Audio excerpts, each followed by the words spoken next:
प्यारे विद्यार्थी मित्रों, प्रथम बीएससी हिंदी कक्षा में आपका स्वागत है। पिछली कक्षा में हम जयशंकर प्रसाद की कविता पढ़ रहे थे जिसका शीर्षक है भारत देश। हमारा ये प्यारा भारत और इस देश के संबंध में जयशंकर प्रसाद ने अपना प्रेम जताया है। वास्तव में ये गीत चंद्रगुप्त नामक नाटक के अंतर्गत उन्होंने रखा है और इसका संदर्भ हम जान चुके हैं कि चंद्रगुप्त का विवाह सेल्यूकस निकेटर की पुत्री हेलेना से कार्नेलिया हेलेना से हो जाता है। कार्नेलिया हेलेना चंद्रगुप्त की वधु बनकर अर्थात पत्नी बनकर भारत में आ जाती है। सिंधु नदी के तट पर बैठकर वह भारत का सौंदर्य देखती है। भारत के सौंदर्य से वह अत्यंत प्रभावित हो जाती है और उसका वर्णन कर रही। सूर्योदय के समय सिंधु नदी के तट पर बैठकर वह भारतीय प्राकृतिक सौंदर्य का आस्वाद ले रही है और उसका सुंदर शब्दों में वर्णन करती है। और इस प्रसंग को जयशंकर प्रसाद ने चंद्रगुप्त नामक अपने एक ऐतिहासिक नाटक के अंतर्गत रखा और एक गीत भी नाटक का ही एक हिस्सा है, लेकिन ये अपने आप में एक स्वतंत्र गीत के रूप में भी देखा जा सकता है। भारत के सौंदर्य का चित्रण है। अरुण, ये मधुमय देश हमारा। अरुण सूर्य के सारथी का नाम है। यहाँ भारत की महिमा का वर्णन है। ये अरुण, ये मधुमय देश हमारा है। ये मधुमय है, शहद की तरह बहुत ही मीठा है, प्यारा है। ये हमारा देश है। और जहां पहुंच अनजान क्षितिज को मिलता एक सहारा। इस देश में अनजान क्षितिज को भी सहारा मिल जाता है। अनजान क्षितिज, अज्ञात क्षितिज, क्षितिज का मतलब है दिशांत, दिगंत। तो जिसकी तरफ हमारी दृष्टि पड़ती है लेकिन वो कहाँ है तो हम नहीं जान पाते। अर्थात किसी अज्ञात देश से आए हुए व्यक्ति को भी अगर वो बेसहारा है तो यहाँ सहारा मिल जाता है। ಹಾಗಾಗಿ ಪ್ರದೇಶಗಳಲ್ಲಿ ನಿರಾಶ್ರಿತರಾಗಿ ಭಾರತಕ್ಕೆ ಬಂದು ಇಲ್ಲಿ ಆಶ್ರಯವನ್ನು ಪಡ್ಕೊಂಡಂತವರ ಬೇಕಾದಷ್ಟು ಕಥೆಗಳಿವೆ. ಯಹೂದಿಗಳಿಗೆ ನಮ್ಮಲ್ಲಿ ಆಶ್ರಯ ಸಿಕ್ಕಿತು, ಬೇಕಾದಷ್ಟು ಜನರಿಗೆ ನಮ್ಮ ದೇಶ ಆಶ್ರಯ ಕೊಟ್ಟಿತು। तो इस तरह इस पंक्ति में यही कहा गया है, अनजान क्षितिज को भी जहां सहारा मिल जाता है। अर्थात ये देश इंक्लूसिव है, सबको अपने साथ ले जाने में, सबको अपने में ले लेता है, अपने यहाँ बसने का अवसर देता है, आश्रय देता है। और यहाँ जो सूर्योदय होता है तो उसका सौंदर्य कैसा है इस संबंध में कॉर्नेलिया कह रही है, सरस तामर सगर्भ विभापर, नाश रही तरुशिखा मनोहर, छिटका जीवन हरियाली पर, मंगल कुंकुम सारा। सरस तामर सगर्भ विभापर, जब सूर्योदय होता है, सूरज की किरणें चारों तरफ फैलती हैं, नदी नालों पर पड़ती हैं, पेड़ पौधों पर पड़ती हैं, और कहीं जब सूरज की रोशनी, सूरज की सोने की किरणें जब पड़ती हैं, सब कुछ उस सूर्य के प्रकाश से आप्लावित हो जाता है। सरस रसमय, सरस का मतलब है रसमय। तामरस गर्भ, हिरण्य गर्भ, सूर्य देव। तामरस गर्भ अथवा सूर्य देव की विभा पर, प्रकाश पर, विभा का अर्थ है प्रकाश। रसमय, सूर्य देव के प्रकाश पर अर्थात उसके सोने की किरणों के स्पर्श से, नाच रही तरुशिका मनोहर, पेड़ पौधे और उनकी चोटियां नाचती हैं, मनोरम नृत्य करती हैं। नाच रही तरुशिका मनोहर, तरु का मतलब है पेड़, पेड़ पौधों की चोटियां, शिका का अर्थ है चोटी, पेड़ पौधों की मनोहर चोटियां, सुंदर चोटियां नृत्य करती हैं, मनोरम नृत्य करती हैं।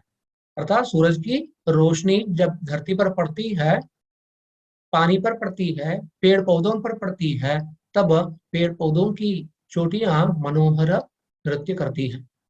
छिटका जीवन हरियाली पर, मंगल कुंकुम सारा। सूर्योदय की वह मांगलिक वेला ऐसी है, ऐसा लगता है चारों तरफ एक ऐसा बहुत ही मादक मनोहर सुंदर वातावरण निर्मित हो जाता है। छिटका जीवन हरियाली पर, जीवन पर मैंने बताया था पिछली कक्षा में, जीवन का अर्थ है पानी, नदी नाले सरोवर, यहाँ जो भी है तो उन पर भी सूरज की रोशनी पड़ती है, सूरज की किरणें पड़ती हैं। और चारों तरफ जो हरियाली है, पेड़ पौधे हैं, पहाड़ हैं, तो इन पर भी, हरियाली पर भी जब सूरज की रोशनी पड़ती है, सूरज की किरणें पड़ती हैं, जीवन और हरियाली पर छिटका बिखर गया मंगल कुंकुम सारा। तो सूरज की किरणों के पड़ने से ये सभी तो इतने सुंदर दिखाई दे रहे हैं जैसे मंगल कुंकुम छिड़का गया है। ಮಂಗಳಮಯವಾದಂತಹ ಕುಂಕುಮದ ಓಕುಳಿಯನ್ನ ಚೆಲ್ಲಿದ ಹಾಗೆ ಕಾಣಿಸ್ತದೆ ನೀರಿನಲ್ಲಿ, ನೆಲದಲ್ಲಿ, ಆಕಾಶದಲ್ಲಿ, ಗಿಡ ಮರಗಳ ಮೇಲೆ ಸೂರ್ಯ ಕಿರಣಗಳು ಬಿದ್ದಾಗ ಅದು ಮಂಗಳಮಯವಾದಂತಹ ಕೆಂಬಣ್ಣದ ಓಕುಳಿಯನ್ನು ಚೆಲ್ಲಿದ ಹಾಗೆ ಕಾಣಿಸ್ತದೆ। ಅತ್ಯಂತ ಸುಂದರ ಭಾರತದಲ್ಲಿ सूर्योदय। तो भारतीय प्रकृति जहाँ सूर्योदय अत्यंत मनोरम है। तो यहाँ कार्नेलिया जो ग्रीस देश की है, सेल्यूकस निकेटर की पुत्री है और भारत के इस सौंदर्य से वह अपरिचित है। तो आज पहली बार चंद्रगुप्त की पत्नी बनकर वो यहाँ आई है। सिंधु नदी के किनारे बैठकर वह भारतीय प्राकृतिक सौंदर्य का आस्वादन करती है और इसका वर्णन करती है, प्रशंसा करती है। लघु सुरधनु से पंख पसारे, शीतल मलय समीर सहारे, उड़ते खग जिस ओर मुंह किए, समझ नीड निज प्यारा। और यहाँ के पक्षी भी रंग बिरंगे हैं और उनका रंग ऐसा है जैसे सूरधनु के रंग होते हैं। सूरधनु, इंद्रधनुष, इंद्रचाप, कामन बिल्लु, रेनबो।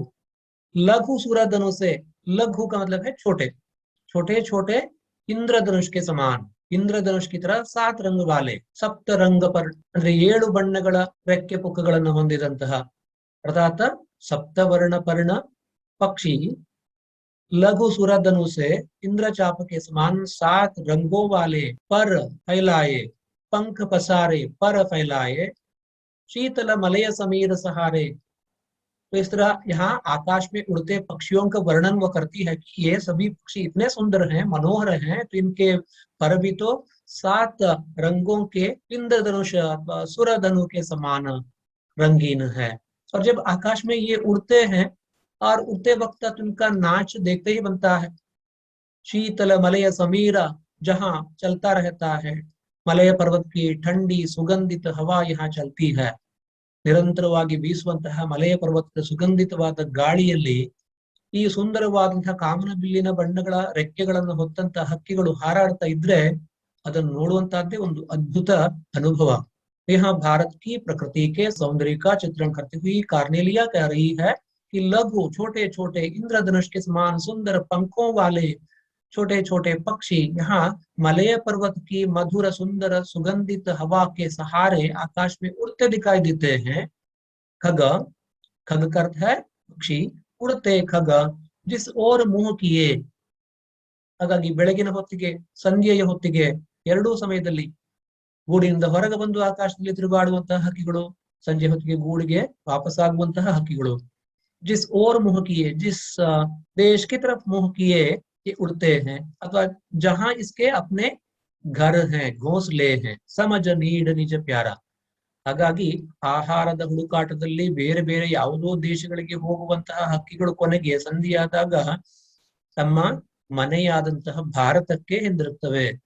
ಭಾರತ ಇವುಗಳ ಪಾಲಿಗೆ ಗೂಡು।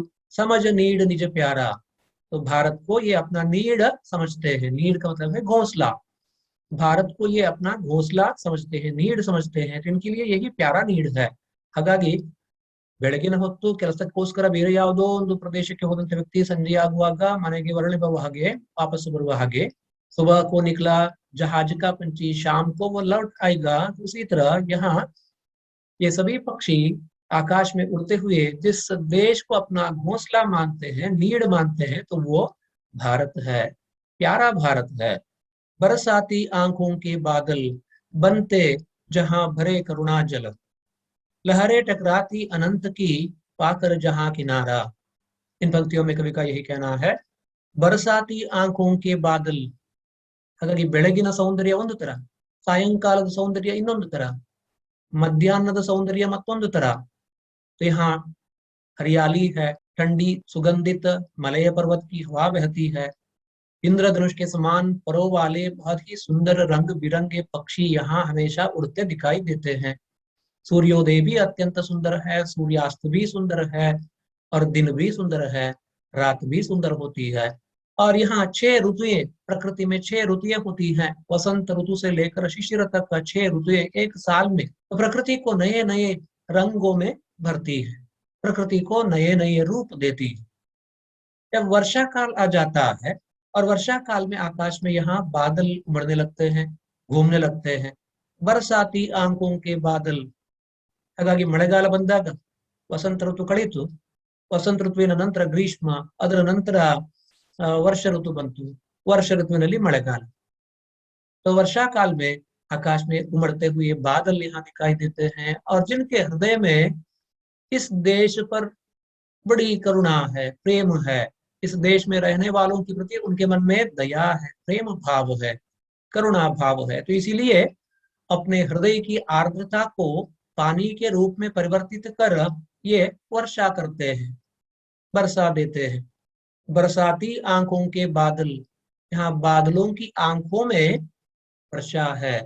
ಹಾಗಾಗಿ ಮೋಡಗಳು ತಮ್ಮ ಕಣ್ಣಿನಲ್ಲಿ ಕಣ್ಣೀರನ್ನು ತುಂಬಿಸಿಕೊಂಡು ಈ ದೇಶದ ಜನರ ಬಗ್ಗೆ ಒಂದು ಪ್ರೀತಿಯಿಂದ, ಕರುಣೆಯಿಂದ ಕರುಣೆಯ ಜಲವನ್ನು ಸುರಿಸುತ್ತವೆ ಅಂತ अद्भुतवाद कल्पने। अर्थात भारत में वर्षा काल में जो बादल बनते हैं और इन बादलों में भी एक ऐसी आर्द्रता है, हार्दिकता है, आर्द्रता, हृदय की आर्द्रता। और ये हृदय की आर्द्रता बादलों की करुणा। अगर ये बादल वर्षा नहीं करते, पानी नहीं बरसाते, तब तो यहाँ के लोग प्यास के कारण तड़पते रह जाएंगे, भूखे प्यासे रह जाएंगे। क्योंकि वर्षा होती है तो वहां अन्न उगता है, अन्न उगता है तो लोगों की भूख मिटती है, और इसी वर्षा के पानी से नदी नालों में प्रवाह आ जाता है और लोगों को जीवन दान मिलता है, उनकी प्यास बुझती है, उनकी भूख मिटती है। तो सब वर्षा की कृपा है। और यहाँ आकाश में मंडराते हुए बादल वर्षा काल में अपने हृदय में करुणा की आर्द्रता लिए हुए इस देश के लोगों पर करुणा जल बरसाते हैं, करुणा की वर्षा करते हैं। बरसाती आंखों के बादल, ಕಣ್ಣುಗಳಲ್ಲಿ ಆರ್ದ್ರತೆ ಅಂತ ಹೇಳಿದ್ರೆ ಅದು ದಯೆ, ಕರುಣೆ, ಪ್ರೀತಿ ಎಲ್ಲವೂ ಆಗ್ತದೆ। बरसाती आंखों के बादल, बादलों की आंखें, और बादलों की आंखों में वर्षा का जल आंसू के रूप में। बनते जहां बरे करुणा जल, और बाद में वो वर्षा करते हैं, करुणा जल बरसाते हैं। ಹಾಗಾಗಿ ತಮ್ಮ ಕಣ್ಣುಗಳಲ್ಲಿ ನೀರನ್ನು ತುಂಬಿಸಿಕೊಂಡಂತಹ ಈ ದೇಶದ ಆಕಾಶದಲ್ಲಿ ಹಾರಾಡುವ ಮೋಡಗಳು ಈ ನೆಲದಲ್ಲಿ ವಾಸ ಮಾಡುವಂತಹ ಜನರ ಬಗೆಗೆ ಒಂದು ಪ್ರೀತಿಯಿಂದ, ಕರುಣೆಯಿಂದ ಮಳೆಯನ್ನು ಸುರಿಸ್ತವೆ, ಅವರಿಗೆ ಹೊಸ ಜೀವನವನ್ನು ನೀಡುತ್ತವೆ। तो बादल यहाँ करुणा जल बरसाते हैं, लोगों को जीवन दान देते हैं, उनकी प्यास बुझती है तो उनकी भूख मिटती है इन बादलों की कृपा से। इन बादलों द्वारा जो वर्षा होती है, इस वर्षा से ही इस देश का जीवन बनता है, देशवासियों का जीवन बनता है, जीवन हरा भरा हो जाता है, धरती हरी भरी हो जाती है, नदी नाले भर जाते हैं और लोगों को खेती बाड़ी करने का अवसर मिल जाता है और उनकी प्यास बुझती है, उनकी भूख मिटती है और देश में खुशहाली होती है। लहरें टकराती अनंत की पाकर जहां किनारा, और इस देश की सीमाओं के संबंध में भी हम समझ सकते हैं, जान सकते हैं कि यहाँ पहाड़ी है, झरने हैं, रेगिस्तान है, सागर का किनारा है। ये सभी दृश्य इस एक देश में हम पाते हैं। यहाँ हिमालय तो बर्फ का पहाड़ है, विंध्याचल होते हैं। अर्थात यहाँ इतने सारे राज्य हैं, इतने सारे लोग हैं और इनके अलग अलग संप्रदाय हैं, अलग अलग भाषाएं हैं, अलग अलग जातियां हैं, अलग अलग संस्कृतियां भी देखी जा सकती हैं, लेकिन एक मूल संस्कृति, भारतीय संस्कृति एक ही है, लेकिन उनके अनेक रूप हैं। यहाँ वैविध्य है और इस वैविध्य के होते हुए भी एकता है, वैविध्य में एकता, यूनिटी इन डाइवर्सिटी इस देश में हम देख सकते हैं। तो यहाँ अलग अलग तरह के मत हैं, जातियां हैं, भाषाएं हैं, रीत नीत है, संस्कार हैं, प्रकृति के अनेक रूप हैं। तो कहीं पहाड़ी है, कहीं मैदानी प्रदेश है, कहीं रेगिस्तान है, तो कहीं सागर किनारा है। ಹಾಗಾಗಿ ಈ ದೇಶದಲ್ಲಿ ಸಮುದ್ರ ತಟಗಳೂ ಇವೆ, ಮರುಭೂಮಿಯೂ ಇದೆ, ಹಿಮ ಪರ್ವತವೂ ಇದೆ, ಗುಡ್ಡಗಾಡುಗಳು ಇವೆ, ಮೈದಾನ ಪ್ರದೇಶಗಳು ಇವೆ, ನದಿ ಮುಖಜ ಭೂಮಿಗಳು ಇವೆ। ಒಂದೇ ದೇಶದಲ್ಲಿ ಇಷ್ಟೆಲ್ಲ ಬೇರೆ ಬೇರೆ ವೈವಿಧ್ಯಮಯವಾದಂತಹ ಭೌಗೋಳಿಕ ಪರಿಸ್ಥಿತಿಗಳು ಈ ದೇಶದಲ್ಲಿ ಮಾತ್ರ ಕಂಡು ಬರುತ್ತದೆ। ಎಲ್ಲ ದೇಶಗಳಿಗೂ ಇಂತಹ ಒಂದು भौगोलिक वैविध्य लभ्य ಇಲ್ಲ। तो ये हमारा भारत देश है और यहाँ समुद्र भी है। समुद्र के किनारे बसे हुए लोग समुद्र के सौंदर्य को देखते हैं, तो उसका आनंद उठाते हैं। यहाँ पहाड़ हैं, नदियां हैं, नाले हैं, सागर है, सागर का किनारा है। लहरें टकराती अनंत की, अनंत, अनंत का मतलब है सागर। तो सागर को हम अनंत कहते हैं क्योंकि उसकी सीमा दिखाई नहीं देती। ಹಾಗೆ ಸಮುದ್ರದ ಒಂದು ಕೊನೆ ಅಥವಾ ಗಡಿ ಅಥವಾ ಅದರ ಒಂದು ದಡ ಅಂತ ಹೇಳಿ ನಮಗೆ ಏನು ಕಾಣಿಸುವುದಿಲ್ಲ। अनंत व्यापक समुद्र की लहरें इस धरती से टकराती हैं। तो तीन ओर से यहाँ ಸಮುದ್ರ घेरे हुए है इस धरती को, भारत की भूमि को। ಹಾಗಾಗಿ ಭಾರತದ ಭೂಮಿಯನ್ನು ಮೂರು ಕಡೆಗಳಿಂದ ಸುತ್ತುವರೆದಿರುವಂತಹ ಸಮುದ್ರ ಇದೆ ಈ ದೇಶದಲ್ಲಿ। ಸಮುದ್ರದ ಅಲೆಗಳು ಈ ದೇಶದ ಭೂಮಿಗೆ ಬಂದು ಅಪ್ಪಳಿಸ್ತವೆ। लहरें टकराती अनंत की, अनंत व्यापक सागर की लहरें, समुद्र की लहरें इसी धरती से टकराती हैं। तो भारत एक ऐसा देश है जहां तीन तरफ से तो समुद्र की लहरें भारत को चूमती हैं, भारत से मिलती हैं, टकराती हैं। पाकर जहां किनारा, तो यहाँ समुद्र को सुंदर किनारा मिल जाता है, अर्थात उनको भी यहाँ आश्रय मिल जाता है। हेम कुंभले उषा सवेरे, भरती ढुलकाती सुख मेरे, मदिर ऊंघते रहते जब, जग कर रजनी भरतारा। इन पंक्तियों में कवि ये कह रहा है ऐसा कार्नेलिया तो अपने मन का वह हर्ष प्रकट कर रही है। सिंधु नदी के किनारे बैठकर भारतीय प्राकृतिक सौंदर्य का आस्वादन करती हुई कार्नेलिया हेलेना, चंद्रगुप्त की पत्नी, कह रही है कि यहाँ पहुंचकर मैं बहुत सुखी हूँ, मैं बहुत ही खुश हूँ। तो ये सुख, ये हर्ष, ये आनंद अपने देश में भी मुझे प्राप्त नहीं था, लेकिन अपने पति के घर आने के बाद मुझे ये सौभाग्य प्राप्त हुआ है। हेम कुंभले उषा सवेरे, भरती ढुलकाती सुख मेरे, मैं बहुत सुखी हूँ इन सभी दृश्यों को देखकर। तो मेरा सुख ऐसे भर गया है, मेरा सुख ऐसे छलक रहा है। हेम कुंभले उषा सवेरे, जैसे यहाँ सुबह होती है, शाम होती है, दिन चढ़ता है, रात आती है, आकाश में नक्षत्र चमकते हैं, चंद्रोदय होता है। तो ये सभी अनेक दृश्य, प्राकृतिक दृश्य इतने मनमोहक हैं, मनोहारी हैं। जैसे ही सुबह होती है तो उस वक्त उषोदय होता है, उषा आ जाती है। ಬೆಳಗಿನ ಹೊತ್ತಿಗೆ उषक काल ಅಂತ ಹೆಸರು। सूर्योदय से पहले पूर्व दिशा में जो लाली छा जाती है उसे उषा कहते हैं। सवेरे, सुबह के समय पूर्व दिशा में जो लाली छा जाती है उसे उषा कहते हैं।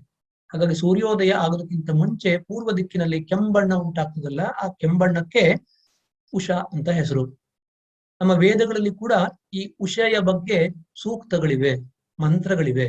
ಉಷೆಯನ್ನ ಒಬ್ಬ ದೇವಿಯ ರೂಪದಲ್ಲಿ ನಮ್ಮ ವೇದಗಳಲ್ಲಿ ಮಂತ್ರ ದೃಷ್ಟಾರು ಋಷಿಗಳು ನೋಡಿದ್ದಾರೆ। ಉಷಾ सूक्त ಅಂತ ಒಂದು सूक्तवे ಇದೆ।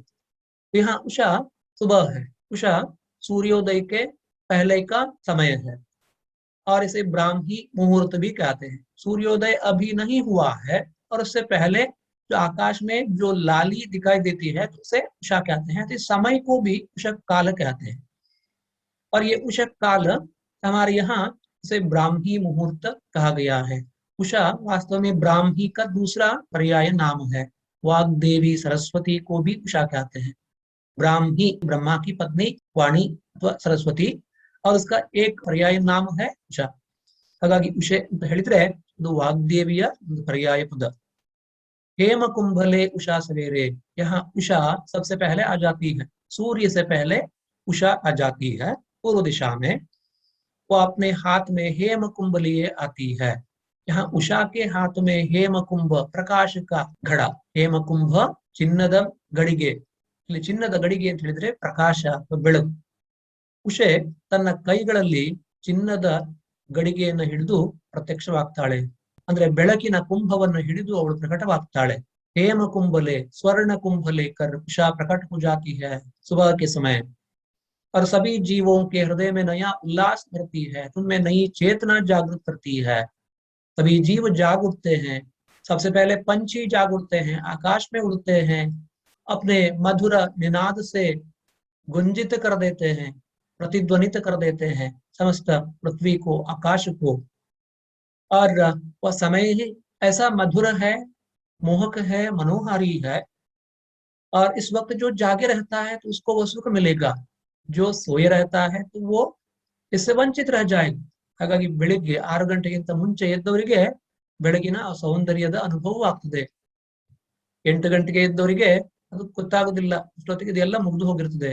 ಹಾಗಾಗಿ ಬೆಳಗಿನ ಜಾವ ಸರಿ ಸುಮಾರಾಗಿ 4 ಗಂಟೆಯ ನಂತರ, 4 ಗಂಟೆಯಿಂದ ಹಿಡಿದು ಸೂರ್ಯೋದಯ ಆಗುವವರೆಗೆ ಸರಿ ಸುಮಾರಾಗಿ 6 ಗಂಟೆಯವರೆಗಿನ ಸಮಯವನ್ನು ಬ್ರಾಹ್ಮಿ ಮುಹೂರ್ತ ಅಂತ ಕರೆಯಲಾಗ್ತದೆ. ಈ ವೇಳೆಯಲ್ಲಿ ಅಧ್ಯಯನ ಮಾಡಬೇಕು, ಜಪ ಮಾಡಬೇಕು ಅಥವಾ ಧ್ಯಾನ ಮಾಡಬೇಕು ಅಂತ ಇದೆ, ಅಥವಾ ಸ್ವಲ್ಪ ಅಡ್ಡಾಡಬೇಕು ಗಾಳಿಯಲ್ಲಿ, तन गाड़ी बीसते इರ್ತದೆ। तो सुबह के समय ठंडी हवा बहती रहती है। एक ऐसा मनमोहक, मादक, मनोहारी वातावरण रहता है। भारत की प्रकृति अत्यंत मनोरम है, बहुत ही सुंदर है। तो यहाँ पर कार्नेलिया कह रही है कि जब उषा उदित होती है, अपने हाथ में हेम कुंभ लिए, स्वर्ण कुंभ लिए, मेरे सुख का घड़ा भर जाता है।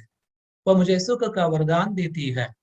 ಹಾಗಾಗಿ ಬೆಳಗಿನ ಹೊತ್ತಲ್ಲಿ ಬ್ರಾಹ್ಮಿ ರೂಪದಲ್ಲಿ ಉದಿಸುವಂತಹ ಈ ಉಷೆ ತನ್ನ ಕೈಯಲ್ಲಿ ಸ್ವರ್ಣ ಕುಂಭವನ್ನು ಹಿಡಿದು ಪ್ರತ್ಯಕ್ಷಳಾಗಿ ನನಗೆ ಸುಖದ ವರದಾನವನ್ನು ನೀಡ್ತಾ ಇದ್ದಾಳೆ.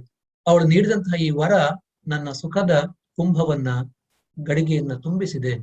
ಭರತಿ ढुलकाती सुख मेरे, मेरे सुख का घड़ा भर गया है, छलकने लगा है, छलक रहा है, ढुलक रहा है। भरती ढुलकाती सुख मेरे, मेरा मन सुख से भर गया है, मेरे मन से सुख छलक रहा है। तो ये सुख, तो ये असाधारण है, तो ये एकदम अलौकिक है। वस्तुओं की प्राप्ति में, लोभ में, लाभ में वह सुख नहीं है जो प्रकृति के सौंदर्य के निहारने में है। तो यहाँ प्राकृतिक सौंदर्य के आस्वादन में जो सुख है वह और कहीं नहीं मिलता। तो मैं भी सुखी हूँ आज, मेरे सुख का घड़ा भर गया है, छलक रहा है। और उषा अपने हाथ में हेम कुंभ लिए प्रकट हो जाती है और मेरे हृदय में अपार सुख भर देती है, मेरे हृदय के घड़े को छलका देती है सुख से। मदिर ऊंघते रहते जब जग कर रजनी भर तारा। फिर वह रात का उल्लेख करती है। सुबह के समय उषा अपने हाथ में हेम कुंभ लिए प्रकट हो जाती है, सभी जीवों को सुख देती है, सभी जीवों में नया उत्साह भरती है, नया उल्लास भरती है, नव चेतना जागृत करती है, जीवों को सुख देती है।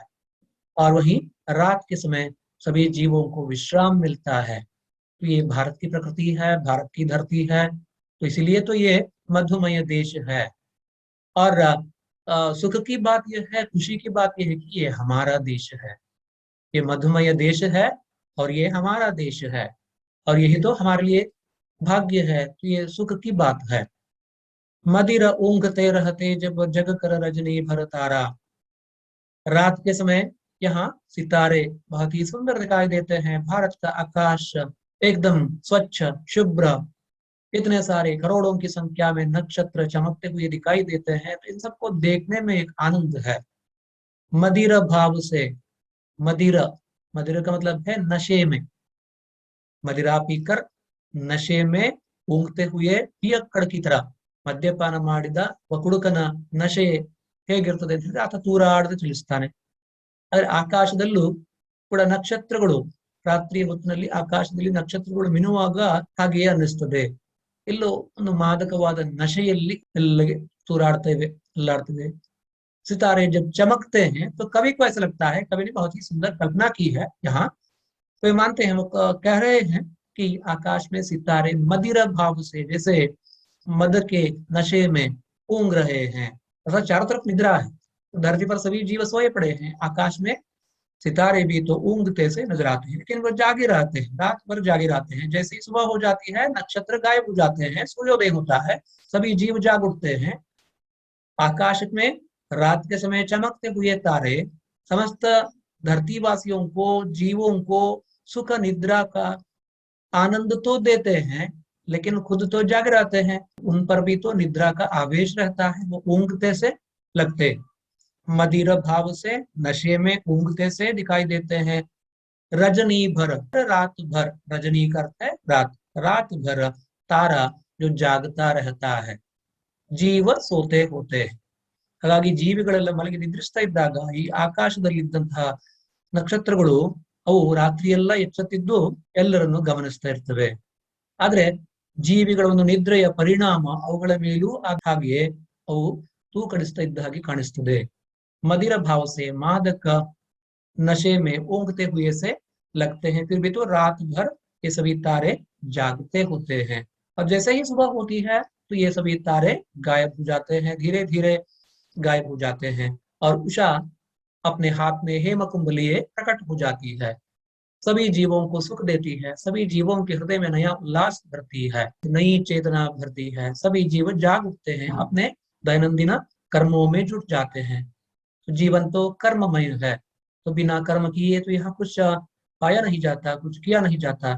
ಹಾಗಾಗಿ ಜೀವನ ಅನ್ನುವಂಥದ್ದು ಕರ್ಮಮಯ. ಈ ಕರ್ಮಮಯವಾದಂತಹ ಜೀವನ ಪ್ರಾರಂಭವಾಗುವಂಥದ್ದು ಬೆಳಗಿನ ಹೊತ್ತಿಗೆ ಒಂದು ಉತ್ಸಾಹ ಉಲ್ಲಾಸ ಇದ್ರೆ ಅದು ಜೀವನ ಪರ್ಯಂತ, ಅಂದ್ರೆ ಜೀವನ ಅಂತ ಹೇಳಿದ್ರೆ ಇಡೀ ದಿನ ಪರ್ಯಂತ ಅದು ಮುಂದುವರಿಯುತ್ತದೆ. ನಮ್ಮ ಎಲ್ಲ ಕೆಲಸಗಳು ಅಲ್ಲಿ ಯಶಸ್ವಿ ಆಗ್ತವೆ, सफलतेಯನ್ನು ಪಡೆದುಕೊಳ್ತವೆ। जयशंकर प्रसाद द्वारा लिखा गया ये गीत चंद्रगुप्त नाटक के अंतर्गत कार्नेलिया का गीत माना जाता है। ग्रीस की राजकुमारी सेल्यूकस निकेटर की पुत्री हेलेना कार्नेलिया चंद्रगुप्त मौर्य से विवाह करती है, और भारतीय प्राकृतिक सौंदर्य के दर्शन से अभिभूत होकर वो ये गा रही है, अरुण ये मधुमय देश अब हमारा है। ये इतना सुंदर देश है, इतना मधुमय देश है, मीठा देश है, प्यारा देश है। यहाँ के निवासी, यहाँ के लोग बहुत ही अच्छे हैं, सबके साथ मिलजुल कर रहते हैं, सबका स्वागत करते हैं, सबके साथ प्रेम पूर्वक व्यवहार करते हैं। तो ऐसे देश में रहने का सौभाग्य मुझे जो प्राप्त हो गया, तो मैं धन्य हूँ। तो अपनी धन्यता भाव तो प्रकट कर रही है, कहती है ये मधुमय देश अब हमारा है। और यहाँ अनजान क्षितिज को भी सहारा मिल जाता है। तो अपने समझ में ही समझती है, सोचती है कि वो तो एक विदेशी है, परदेशी है, ग्रीस की है, लेकिन अब ಚಂದ್ರಗುಪ್ತ से विवाहित होकर वो भारत की बन गई। ಹಾಗಾಗಿ ಚಂದ್ರಗುಪ್ತ ಮೌರ್ಯನನ್ನು ಮದುವೆಯಾದ ಮೇಲೆ ಈಗ ಈ ದೇಶ ತನ್ನದು ಅಂತ ಆಕೆಗೆ ಅನಿಸ್ತಾ ಇದೆ। ಹಾಗಾಗಿ ಭಾರತ ಭೂಮಿಯನ್ನ ತನ್ನ ದೇಶ ಅಂತ ಹೇಳಿ ಭಾವಿಸ್ತಾ ಹೆಲೆನಾ ಅಥವಾ ಕಾರ್ನೆಲಿಯಾ ಭಾರತೀಯ ಪ್ರಾಕೃತಿಕ ಸೌಂದರ್ಯವನ್ನ ಆಸ್ವಾದಿಸ್ತಾ ಅದನ್ನ ವರ್ಣಿಸ್ತಾ ಇದ್ದಾಳೆ। जहां पहुंचकर अनजान क्षितिज को भी सहारा मिल जाता है। इस देश ने बहुत सारे लोगों को आश्रय दिया है। ಹಾಗಾಗಿ ಕಷ್ಟದಲ್ಲಿದ್ದಂತಹ ಬಹಳಷ್ಟು ಜನರಿಗೆ ಈ ದೇಶ ಆಶ್ರಯ ಕೊಟ್ಟಿದೆ। ಯಹೂದಿಗಳಿಗೆ ಅಥವಾ ಪ್ರದೇಶಗಳಲ್ಲಿ ಯುದ್ಧಗಳಿಂದಾಗಿ ಸಮಸ್ಯೆಗೆ ಒಳಗಾಗಿ ಎಲ್ಲೂ ಆಶ್ರಯ ಸಿಕ್ಕದೇ ಇದ್ದಂತಹ ಪೋಲೆಂಡ್ನ ಜನಗಳು ಕೂಡ ಭಾರತಕ್ಕೆ ಒಂದು ಆಶ್ರಯ ಪಡೆದ್ರು। ವಿಶ್ವ ಯುದ್ಧದ ಸಮಯದಲ್ಲಿ ಪೋಲೆಂಡ್ನ ಜನತೆಯಲ್ಲಿ ಬಹಳಷ್ಟು ಜನರಿಗೆ ಅಲ್ಲಿ ಆಶ್ರಯ ಸಿಗದೆ ಅವರು ಎಲ್ಲೆಲ್ಲೋ ಅಲ್ದಾಡಿ ಯಾವ ದೇಶದಲ್ಲೂ ಕೂಡ ಅವರಿಗೆ ಆಶ್ರಯ ಸಿಗದೆ ಕೊನೆಗೆ ಭಾರತಕ್ಕೆ ಬಂದಾಗ ಭಾರತ ಅವರಿಗೆ ಆಶ್ರಯ ಕೊಟ್ಟಿತ್ತು। ಯಹೂದಿಗಳಿಗೆ ದೇಶ ಆಶ್ರಯ ಕೊಟ್ಟಿತ್ತು, ಯವನರಿಗೆ ಆಶ್ರಯ ಕೊಟ್ಟಿತ್ತು, ಸಾಕಷ್ಟು ಜನರಿಗೆ ಆಶ್ರಯ ನೀಡಿದಂತಹ ಈ ದೇಶ। अनजान क्षितिज को भी यहाँ सहारा मिल जाता है, अर्थात विदेशियों को भी यहाँ प्रेम पूर्वक स्वीकार कर दिया जाता है, स्वीकार किया जाता है। लेकिन दूसरे देशों में ये बात नहीं है। तो वहाँ रेसिज्म, जनांगवाद, जातिवाद की लड़ाई हम देखते हैं। जर्मनी में क्या हुआ ये हम जानते हैं। तो हिटलर ने यहूदियों को सर्वनाश किया, तो लाखों की संख्या में यहूदी मारे गए, बड़ी नृशंसता पूर्वक क्रूरता से ಅತ್ಯಂತ ಕೆಟ್ಟದಾಗಿ ಕ್ರೌರ್ಯದಿಂದ ಯಹೂದಿಗಳನ್ನು ಸಮರಿಸಿದಂತ ಜರ್ಮನಿಯನ್ನು ನಾವು ಗಮನಿಸ್ತೇವೆ। ಅಥವಾ ಅದಕ್ಕಿಂತಲೂ ಹಿಂದೆ ಕೂಡ ಬೇಕಾದಷ್ಟು ದೇಶಗಳಲ್ಲಿ ತಮ್ಮ ಜಾತಿ ಜನಾಂಗಗಳಿಗೆ ಮಾತ್ರ ಅವಕಾಶ ಅಂತ ಹೇಳಿ ಉಳಿದವರನ್ನು ಓಡಿಸಿದಂತಹ ದೇಶಗಳಿವೆ। ಭಾರತ ಹಾಗಲ್ಲ, ಎಲ್ಲ ಜನರಿಗೂ ಕೂಡ ಹೊರಗಡೆಯಿಂದ ಬಂದವರಿಗೂ ಕೂಡ ಈ ದೇಶ ಆಶ್ರಯ ನೀಡಿದೆ। तो इस तरह इस पंक्ति का अर्थ यह है कि भारत का ये इंक्लूसिव नेचर जो है, तो सबको अपने साथ मिला लेने का जो गुण है, लक्षण है, तो ये भारत का ही लक्षण है, भारत का गुण है। अनजान क्षितिज को भी यहाँ सहारा मिल जाता है, और यहाँ के सूर्योदय, यहाँ के सूर्यास्त, और यहाँ की धरती, यहाँ की हरियाली, यहाँ के नदी नाले, समुद्र किनारे, ये सभी तो इतने सुंदर हैं। सूर्योदय होता है तो सूरज की रोशनी जीवन पर पड़ती है, हरियाली पड़ती है, तब मंगल कुंकुम छिड़का सा लगता है। ಚಿನ್ನದ ಓಕುಳಿ ಚೆಲ್ಲಿದ ಹಾಗೆ ಅನಿಸ್ತದೆ ಬೆಳಗಿನ ಹೊತ್ತಿನಲ್ಲಿ। आकाश में उड़ते पक्षी सूरधनु के समान दिखाई देते हैं।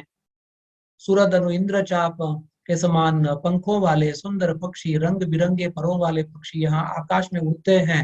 और वह भी तो मलय मारुत के सहारे, ठंडी शीतल। मलय मारुत की विशेषता है कि तो उसकी ठंडक, उसकी मंदता। मलय मारुत धीरे धीरे बहता है और उसमें ठंडक होती है, और उसमें सुगंधी भी होती है, क्योंकि मलय पर्वत में जो सुगंधित वृक्ष हैं, पेड़ पौधे हैं, तो उनकी सुगंध को अपने साथ वो ले चलती है मलय पर्वत की हवा। ಹಾಗಾಗಿ ಮಲಯ ಪರ್ವತದ ಗಾಳಿ ನಿಧಾನವಾಗಿ ಸುಗಂಧವನ್ನು ಹೊತ್ತು ದೇಶದಲ್ಲೆಲ್ಲ ಬೀಸ್ತದೆ। ಆ ಒಂದು ಗಾಳಿಯಲ್ಲಿ ಈ ಹಕ್ಕಿಗಳ ಹಾರಾಟ, ಅವುಗಳ ನೃತ್ಯ ಅತ್ಯಂತ ಮನೋರಮವಾಗಿ ಕಾಣಿಸ್ತದೆ। ಚಿಟಕ ಜೀವನ ಹರಿಯಾಲಿ ಪರ ಮಂಗಲ ಕುಂಕುಮ ಸಾರ, लघु सुरधनु से पंख पसारे, शीतल मलय समीर सहारे, उड़ते खग जिस ओर मुंह किए, समझ नीड़ निज प्यारा। तो ये सभी पक्षी भारत को ही अपना घोंसला मानते हैं, भारत ही इनके लिए घर है। और वर्षा काल में आकाश में उड़ते बादल भी अपनी आंखों में आर्द्रता लिए करुणा जल भर कर तो इस देश के किसानों पर, लोगों पर करुणा दिखाते हुए करुणा जल की वर्षा करते हैं। और इस तरह इनको जीवन मिलता है, उनकी प्यास बुझती है, तो इनकी भूख मिटती है और यहाँ की प्रकृति मनोरम हो जाती है। लहरें टकराती अनंत की, पाकर जहाँ किनारा। फिर यहाँ समुद्र किनारे भी हैं तीन तरफ से, तो ये देश समुद्र से घिरा हुआ है।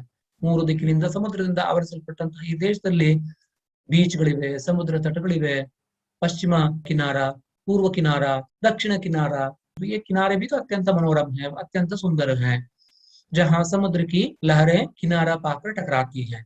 और जैसे ही सूर्योदय होता है, उषा प्रकट हो जाती है। सूर्योदय से पहले अपने हाथ में हेम कुंभ लिए, स्वर्ण कुंभ लिए और मेरे सुख के घड़े को भर देती है।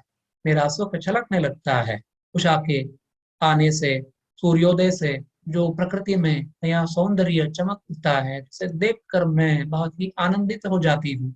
और रात का सौंदर्य भी अपने आप में अलग है, विशिष्ट है, विलक्षण है। मदिर भाव से नशे में धुत जैसे पियक्कड़ लड़खड़ाता हो, उसी तरह आकाश में सितारे चमक रहे हैं, उड़ते हुए नजर आते हैं, जबकि बाकी सभी जीव धरती पर सो रहे होते हैं।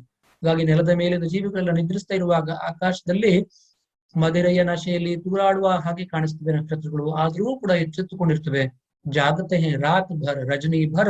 ये सभी तारे जागते रहते हैं और देखते रहते हैं, साक्षी बने रहते हैं और जीवों को सुख निद्रा का वरदान देते हैं। तो ये मधुमय देश है और ये हमारा है, तो ये हमारा सौभाग्य है। ಹಾಗಾಗಿ ಇಂತಹ ಒಂದು ಅದ್ಭುತವಾದ ಸುಂದರವಾದ ಮಧುಮಯವಾದಂತಹ ದೇಶ ಇದು ನಮ್ಮದು ಅನ್ನುವಂಥದ್ದೇ ನಮ್ಮ ಪಾಲಿಗೆ सौभाग्य। तो ये हमारा देश है, हमारा प्यारा भारत है। मित्रों, तो आज की कक्षा में हमने कविता पढ़ी अरुण, ये मधुमय देश हमारा, जयशंकर प्रसाद द्वारा लिखा गया एक गीत है। अगली कक्षा में कुछ और पढ़ेगी। धन्यवाद।